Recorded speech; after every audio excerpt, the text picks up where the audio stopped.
LeadsCon? All of them. Every single Every one single of them. one. How has it changed? A little plug for LeadsCon here. Yeah, I want to know what your opinion is. How it's changed, how it's helped the industry, and your take on it. You've been to every single one, for Christ's sake. I mean, come on.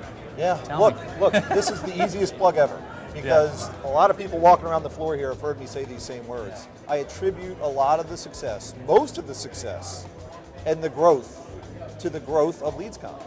So, as the world's first hot transfer provider back in the day, we found ourselves largely in between the lead buyers and the lead sellers. Yeah. But we didn't know who the buyers were and who the sellers were, nor what the value proposition was. We would do Google searches to try and find people on both sides of this equation. And then in 2007, Jay had just come off a Targus Info Summit and sent me a note saying, hey, I'm thinking about that, but instead of a customer summit around one company, I'm thinking about a broader ecosystem type trade show. And I said, sign me up, we'll be the first sponsor. Yeah. And since then, what we saw in 2007 was largely dominated by the mortgage industry still. But by 2008, 2009, that has shifted and education had really taken the scene. And I'd say these last few years has really been a multi-vertical play. And now with the birth of B2B LeadsCon, you got a whole new dimension to chase down.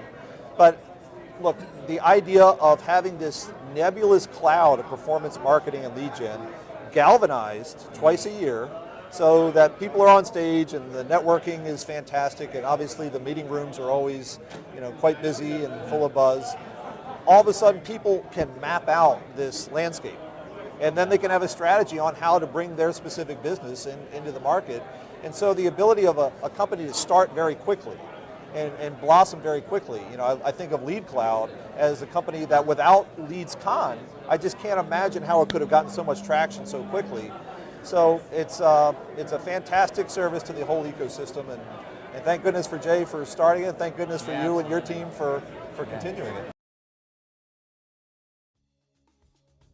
And it's great to be back. This is, I don't even know how many years I've been coming to LeadsCon. It's a great event, great turnout. That's kind of what this show is really mostly about, is carving out those new relationships. You've been a great supporter of ours over the years. I want to thank you personally. We are proud members of Leads Council. It's because we think you do so much for the industry.